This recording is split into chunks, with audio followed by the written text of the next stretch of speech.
Jacó sabia que o tempo estava acabando.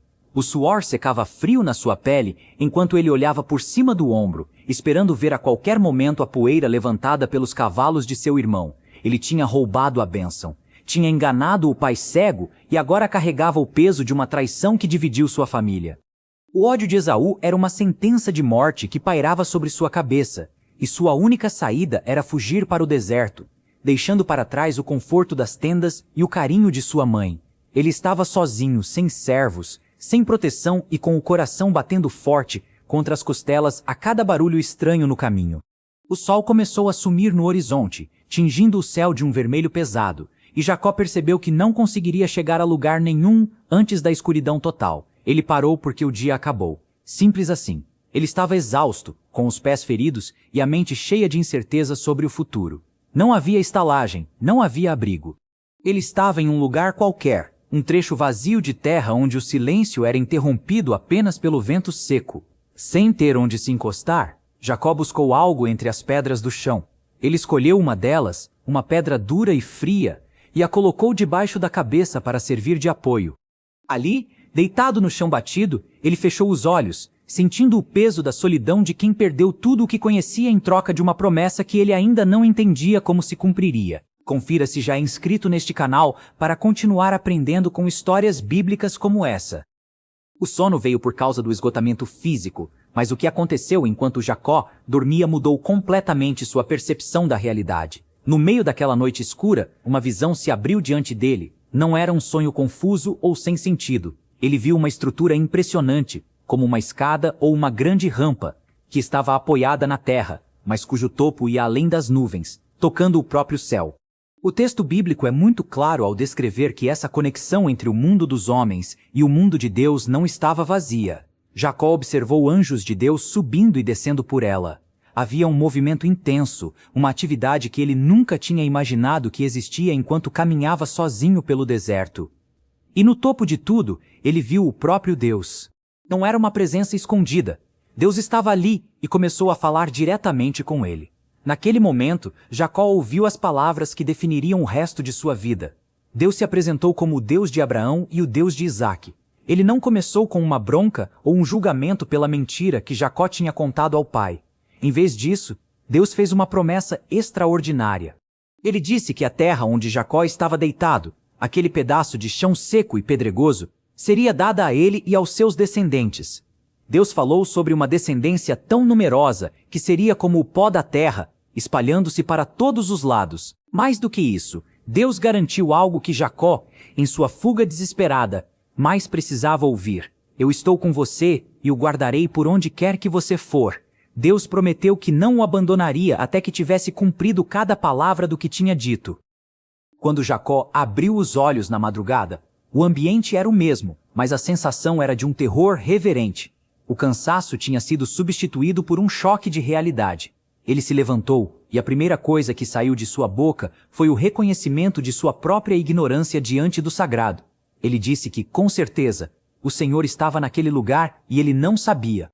O frio da manhã parecia mais intenso agora que ele entendia onde estava. Ele sentiu medo, um tipo de medo que não vinha da ameaça de Esaú, mas da percepção de estar na presença do Criador. Ele olhou para os lados e percebeu que aquele lugar comum era, na verdade, a porta do céu. A pedra que tinha servido de travesseiro agora parecia um objeto sagrado. Se essa história te fez refletir, comente "Eu confio". Jacó não perdeu tempo. Ele pegou aquela mesma pedra e a colocou de pé, transformando-a em uma coluna, um monumento para marcar o local do encontro. Ele pegou o azeite que carregava e o derramou sobre a pedra, consagrando-a. Aquele lugar, que antes era conhecido como Luz, ele rebatizou de Betel, que significa Casa de Deus. Jacó então fez um voto, uma espécie de compromisso solene com o Senhor. Ele declarou que, se Deus realmente o acompanhasse, o protegesse, lhe desse comida e roupas, e o fizesse voltar para a casa de seu pai em paz, então o Senhor seria o seu Deus de forma definitiva. Ele prometeu que aquela coluna de pedra seria um lugar de adoração e que de tudo o que Deus lhe desse, ele devolveria a 10ª parte como gratidão.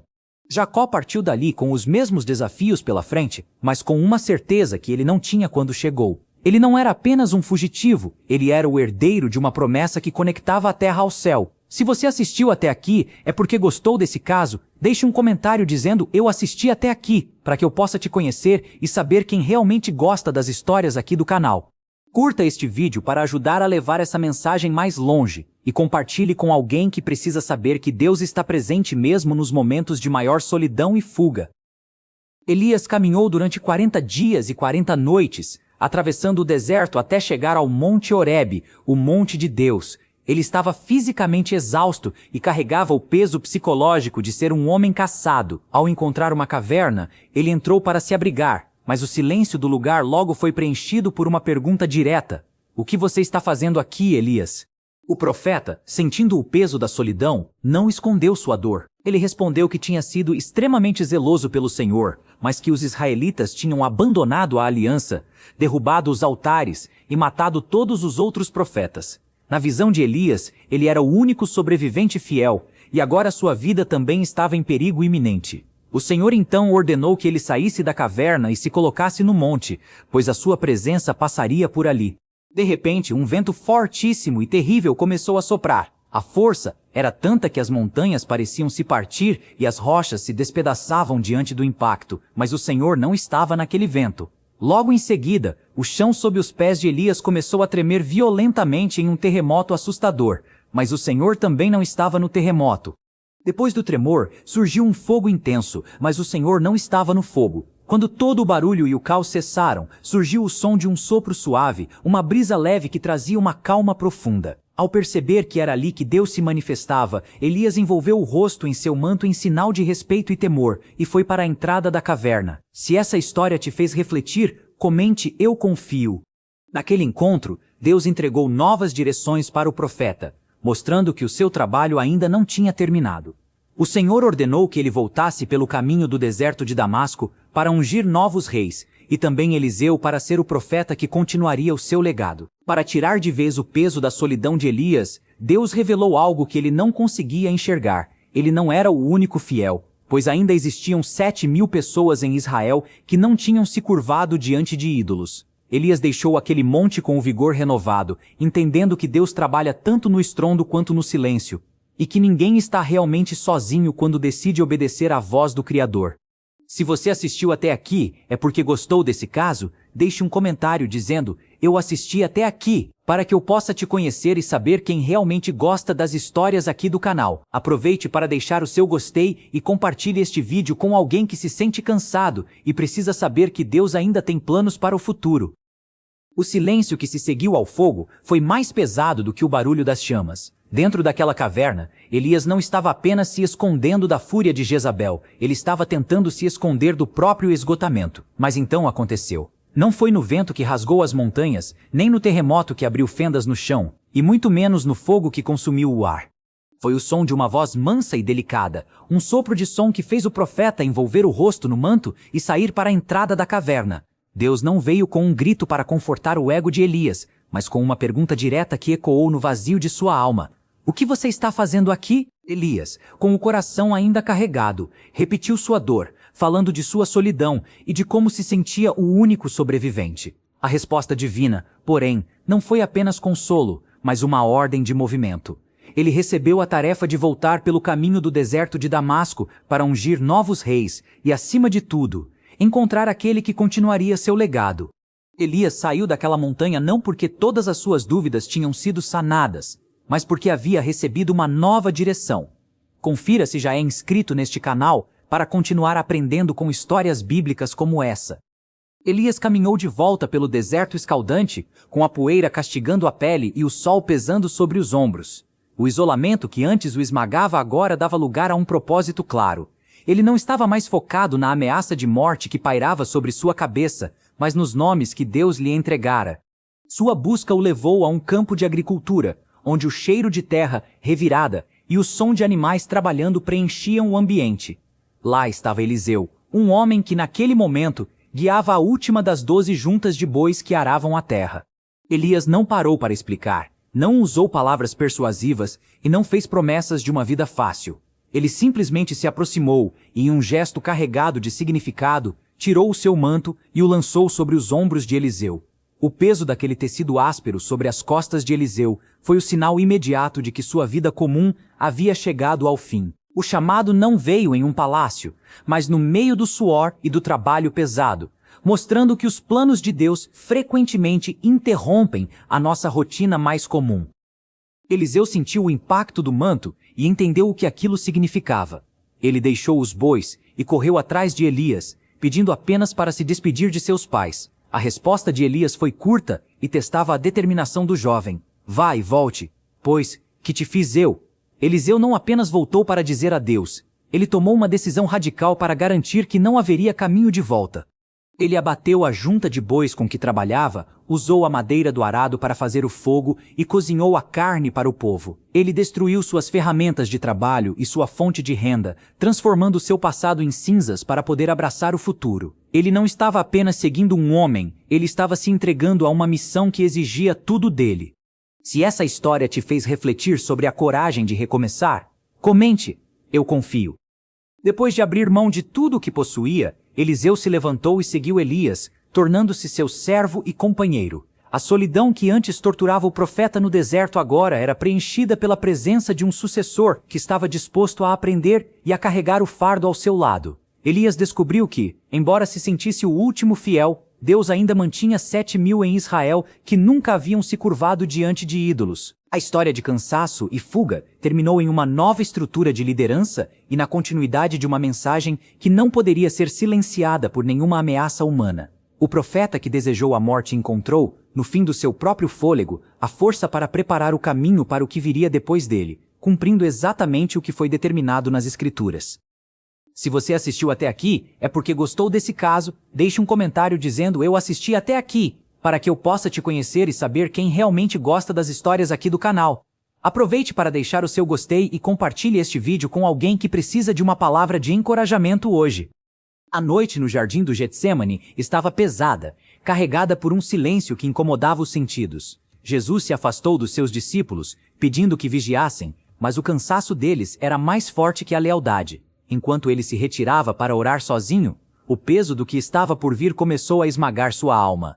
Ele não era um herói de mármore sem sentimentos. A Bíblia descreve que ele sentiu pavor e uma profunda angústia. O suor que caía de seu rosto se transformava em gotas de sangue, um fenômeno físico causado por um estresse extremo que poucos seres humanos suportariam. Ele pediu ao Pai que, se fosse possível, afastasse dele aquele cálice, mas logo se submeteu à vontade maior.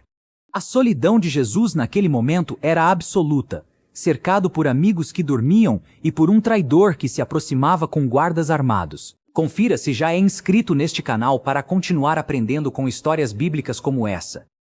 Judas Iscariotes não chegou gritando. Ele conhecia o lugar, conhecia os hábitos de Jesus e sabia exatamente onde encontrá-lo. O dilema moral que ele carregava já tinha se transformado em ação, movido por moedas de prata e por uma decepção que o texto bíblico deixa clara em suas escolhas. Ao se aproximar, ele usou um sinal de amizade profunda para identificar o alvo, um beijo. Jesus olhou para ele e perguntou se ele trairia o Filho do Homem com um beijo. Naquele instante, a confusão tomou conta do jardim.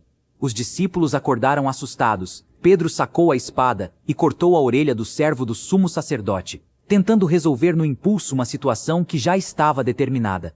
Jesus, mesmo sob a ameaça de prisão, parou tudo para curar o homem ferido, demonstrando que sua autoridade não seria estabelecida pela força física. O cenário mudou rapidamente para a casa de Caifás, onde o julgamento ilegal acontecia no meio da madrugada. Jesus era levado de um lado para o outro, enfrentando testemunhas falsas que não conseguiam fazer seus depoimentos baterem. Enquanto isso, no pátio, Pedro enfrentava seu próprio inferno pessoal. Confrontado por uma criada e por pessoas comuns, o homem que horas antes jurava morrer por Jesus começou a jurar que nem o conhecia. O medo da morte e da perseguição foi maior do que sua coragem. Quando o galo cantou pela segunda vez, o olhar de Jesus se cruzou com o de Pedro através do pátio. Não houve palavras, apenas o peso do arrependimento que fez Pedro sair dali e chorar amargamente. Se essa história te fez refletir, comente "Eu confio". O fim de Judas foi marcado pelo desespero absoluto. Ao ver que Jesus fora condenado, o remorso o atingiu com uma força que ele não conseguiu suportar. Ele tentou devolver o dinheiro aos sacerdotes, chamando-o de sangue inocente, mas os líderes religiosos o desprezaram, dizendo que o problema era apenas dele. Ele jogou as moedas no templo e, sem encontrar o caminho do perdão, tirou a própria vida. Jesus seguiu para o Calvário, carregando o peso de uma condenação que não era dele, cumprindo cada palavra profética escrita séculos antes. A traição, o abandono dos amigos e a injustiça do tribunal foram os degraus para o sacrifício final na cruz, onde ele entregou seu espírito após garantir que tudo estava consumado. Se você assistiu até aqui, é porque gostou desse caso? Deixe um comentário dizendo: "Eu assisti até aqui", para que eu possa te conhecer e saber quem realmente gosta das histórias aqui do canal. Aproveite para deixar o seu gostei e compartilhe este vídeo com alguém que precisa de uma palavra de encorajamento hoje. O medo tomou conta de Elias de uma forma que ninguém esperava, logo após ele ter visto o fogo de Deus consumir o altar no Monte Carmelo. A ameaça de morte enviada pela rainha Jezabel foi como um golpe seco que o fez correr para salvar a própria vida, deixando tudo para trás. Ele caminhou para o deserto, sentindo o peso de uma solidão que esmaga o peito. Elias não aguentava mais a pressão de ser o homem que carregava a verdade em um reino que o odiava. Ele se sentou debaixo de uma pequena árvore, a única sombra que encontrou naquele chão castigado, e em um momento de dor profunda pediu a Deus que tirasse sua vida. Ele estava exausto de lutar e sentia que seu limite tinha chegado ao fim. Antes de ver o que aconteceu quando ele achou que não havia mais saída, confira se já é inscrito neste canal para continuar aprendendo com histórias bíblicas como essa. O profeta acabou caindo no sono ali mesmo, no chão do deserto, mas não foi deixado sozinho. Um anjo o tocou e o acordou com pão assado sobre brasas e um jarro de água. Elias comeu e bebeu, mas o desânimo era tanto que ele voltou a dormir imediatamente. O anjo o tocou pela segunda vez e disse que ele precisava comer novamente, pois a caminhada que teria pela frente seria superior às suas forças humanas.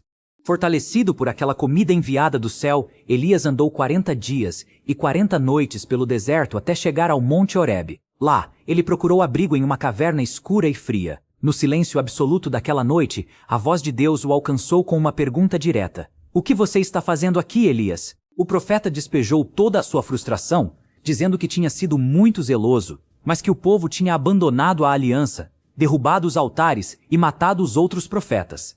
Ele se sentia o último homem fiel na terra, e agora estava sendo caçado. Deus então ordenou que ele saísse da caverna e ficasse no monte, diante da sua presença. De repente, um vento terrível surgiu, tão violento que despedaçava as rochas, mas Deus não estava no vento. Depois, a terra tremeu de forma assustadora sob os pés de Elias, mas Deus não estava no terremoto. Então veio um fogo devorador, mas Deus também não estava no fogo. Depois de todo esse barulho e caos, surgiu o som de uma brisa suave, um toque de silêncio minguante que preencheu o ar. Se essa história de renovo em meio ao deserto te fez refletir sobre os seus próprios momentos difíceis, comente "Deus me ouve". Ao ouvir aquele som calmo e baixo, Elias entendeu que Deus não precisava de espetáculo para estar presente. Ele cobriu o rosto com seu manto, saiu e parou na entrada da caverna. Deus falou novamente com ele, dando-lhe novas instruções e revelando que ele não estava sozinho, pois ainda havia 7.000 em Israel que não tinham se dobrado a falsos deuses. Elias desceu daquela montanha com um novo ânimo e uma nova missão, entendendo que, mesmo no deserto mais profundo, a voz de Deus ainda nos encontra. Se você assistiu até aqui, é porque gostou desse caso? Deixe um comentário dizendo "eu assisti até aqui", para que eu possa te conhecer e saber quem realmente gosta das histórias aqui do canal. Aproveite para deixar o seu gostei se esta história trouxe paz ao seu coração e compartilhe este vídeo com alguém que precisa saber que Deus fala no silêncio.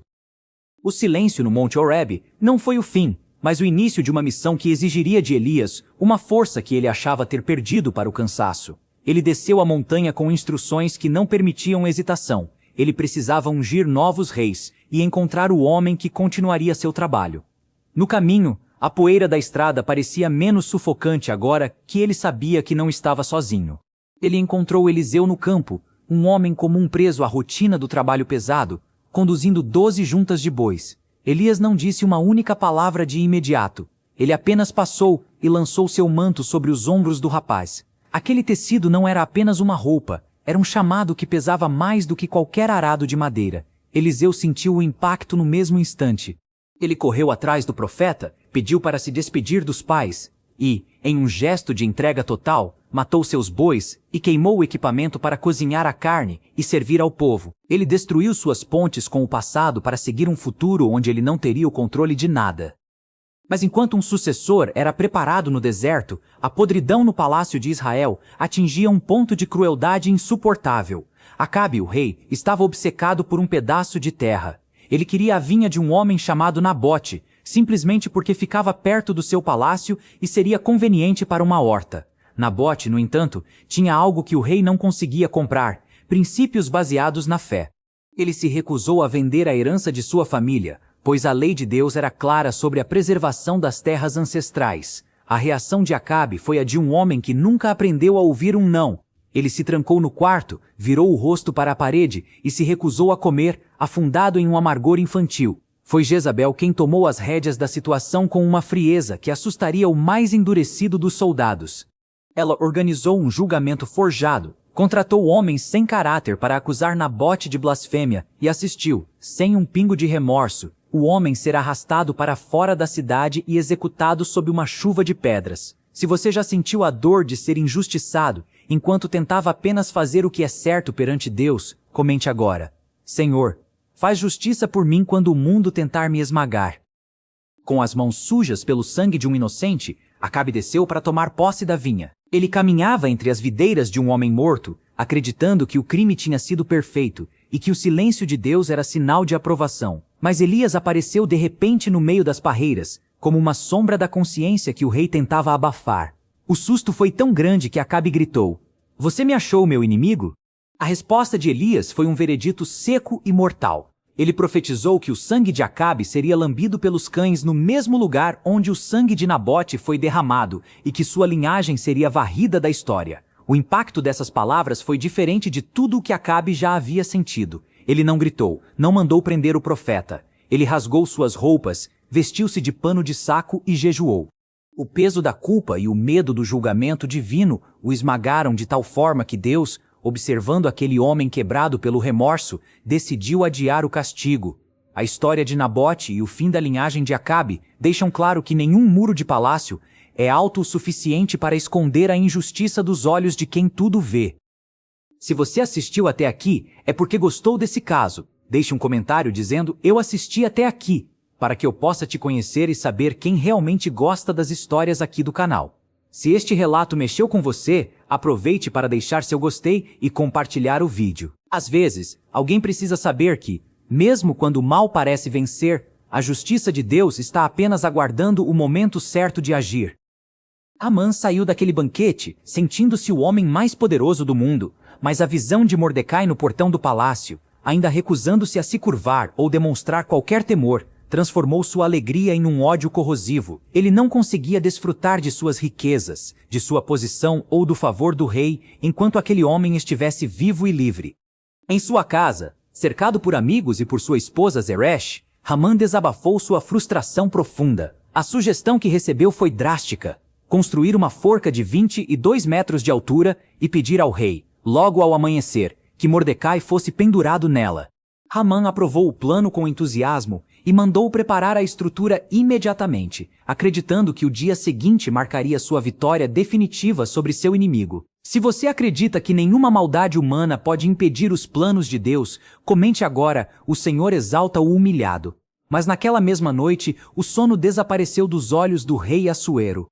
Para passar as horas de insônia, ele ordenou que trouxessem o livro das crônicas, o registro oficial do reino, e lessem para ele. O relato que chegou aos seus ouvidos foi justamente o momento em que Mordecai salvou a vida do rei ao denunciar uma conspiração de 2 oficiais que planejavam um assassinato. Ao ouvir isso, o rei interrompeu a leitura e perguntou que honra ou distinção havia sido dada a Mordecai por esse ato de lealdade. A resposta dos servos foi seca: nada havia sido feito por ele. Exatamente naquele instante, Amã entrava no pátio exterior do palácio. Ele tinha pressa e queria ser o primeiro a falar com o rei para pedir a execução de Mordecai.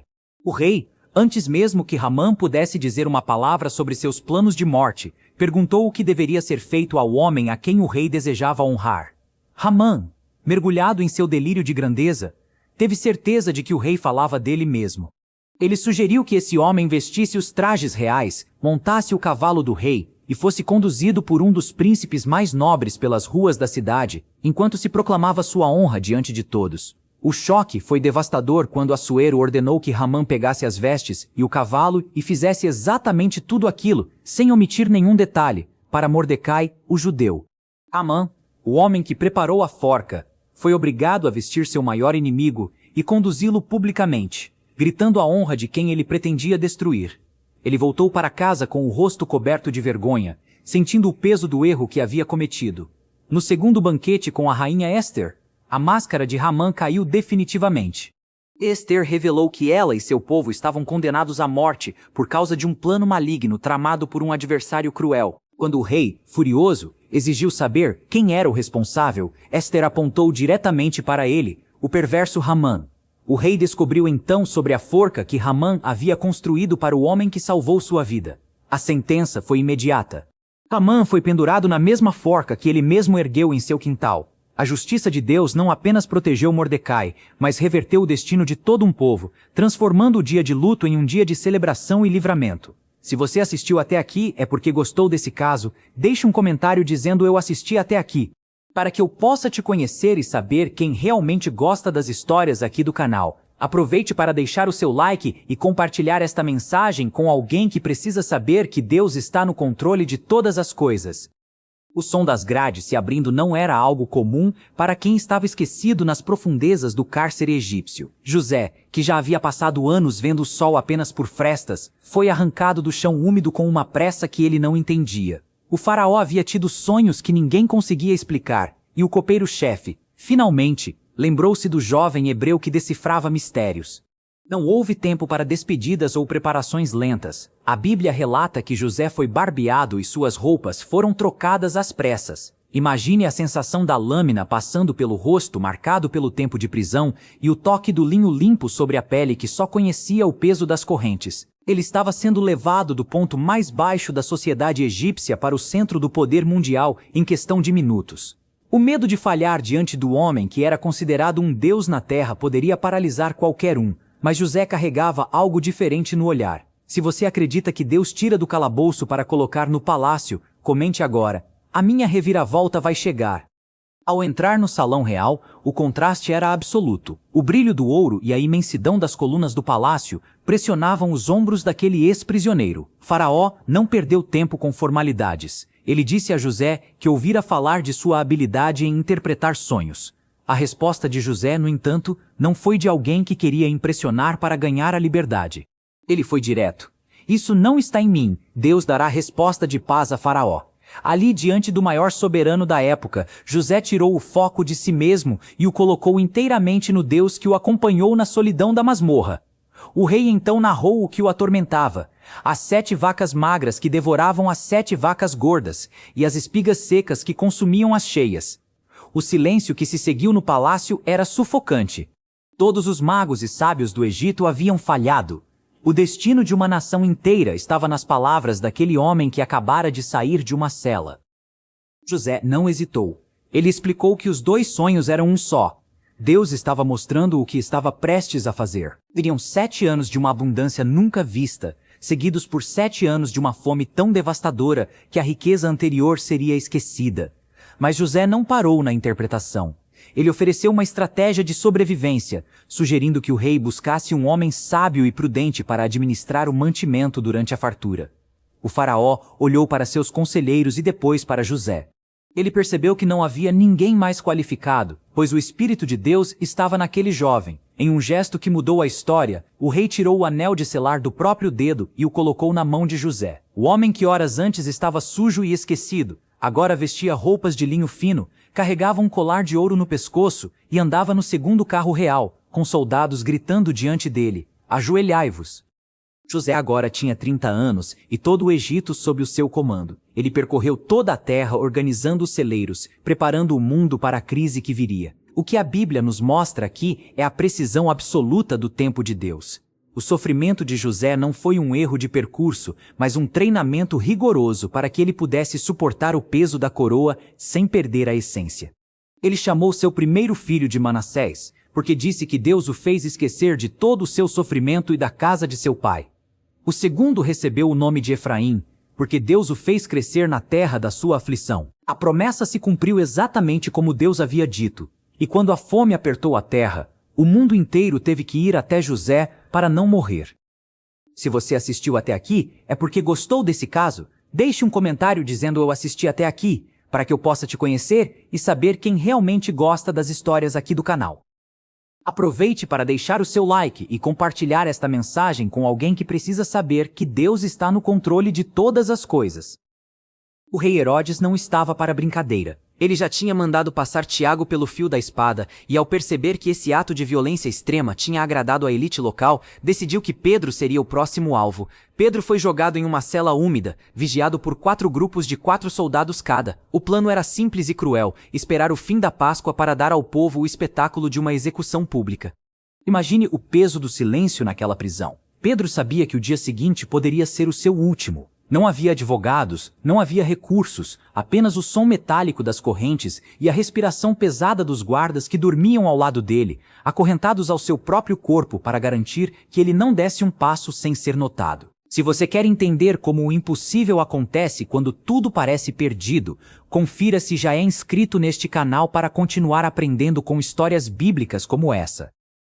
Enquanto Pedro dormia, um sono que muitos achariam impossível para alguém condenado à morte, a igreja não parava. Em uma casa próxima, um grupo de pessoas estava reunido em oração fervorosa.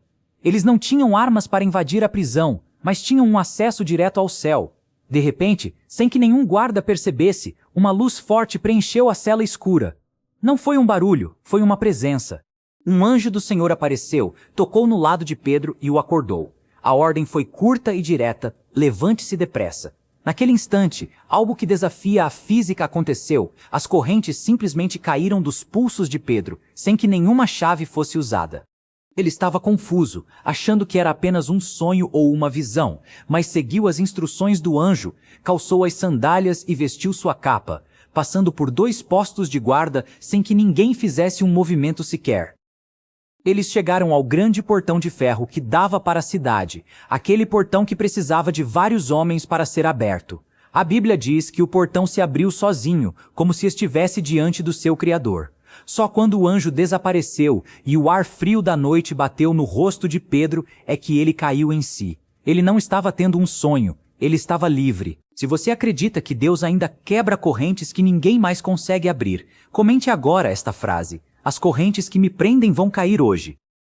Pedro correu para a casa onde os irmãos oravam e bateu na porta. Uma jovem chamada Rode foi atender e, ao ouvir a voz de Pedro, ficou tão eufórica que esqueceu de abrir a porta e correu para avisar os outros. Ninguém acreditou nela. Diziam que ela estava louca ou que era o espírito de Pedro, mas ele continuou batendo até que abriram e viram que era ele mesmo, em carne e osso. A morte tinha sido vencida por uma intervenção que ninguém ali conseguia explicar. Na manhã seguinte, o palácio de Herodes entrou em caos. Os soldados que deveriam vigiar Pedro pagaram com a própria vida pela fuga inexplicável, enquanto Pedro seguia sua missão, agora com a certeza de que nenhuma grade é forte o suficiente para deter o que Deus decidiu libertar. Se você assistiu até aqui, é porque gostou desse caso. Deixe um comentário dizendo eu assisti até aqui, para que eu possa te conhecer e saber quem realmente gosta das histórias aqui do canal. Aproveite para deixar o seu like e compartilhar esta mensagem com alguém que precisa saber que Deus está no controle de todas as coisas. José não aguentou mais segurar a emoção. O peso de ver seus irmãos ali, sem saberem quem ele realmente era, se tornou insuportável. Ele ordenou que todos os guardas e servos saíssem, e no silêncio daquela sala, ele chorou tão alto que o som atravessou as paredes e foi ouvido em todo o palácio. Com os olhos vermelhos e a voz trêmula, ele finalmente disse a verdade. Eu sou José. Meu pai ainda está vivo? Os irmãos ficaram paralisados de susto. O medo era visível no rosto de cada um deles, pois esperavam que José usasse todo o seu poder para se vingar do que tinham feito com ele no passado. Mas em vez de castigo, José ofereceu o perdão. Ele explicou que não foram eles que o enviaram para o Egito, mas sim Deus, para que ele pudesse salvar a vida de muita gente durante a fome. Se essa história te fez refletir, comente "Eu confio". Após o choque inicial, José abraçou seus irmãos e providenciou que seu pai, Jacó, fosse trazido para o Egito com urgência. O encontro entre pai e filho foi um dos momentos mais emocionantes descritos na Bíblia. Jacó, que passou anos chorando a morte de José, pôde finalmente abraçá-lo e ver que seu filho era o homem mais importante daquela terra.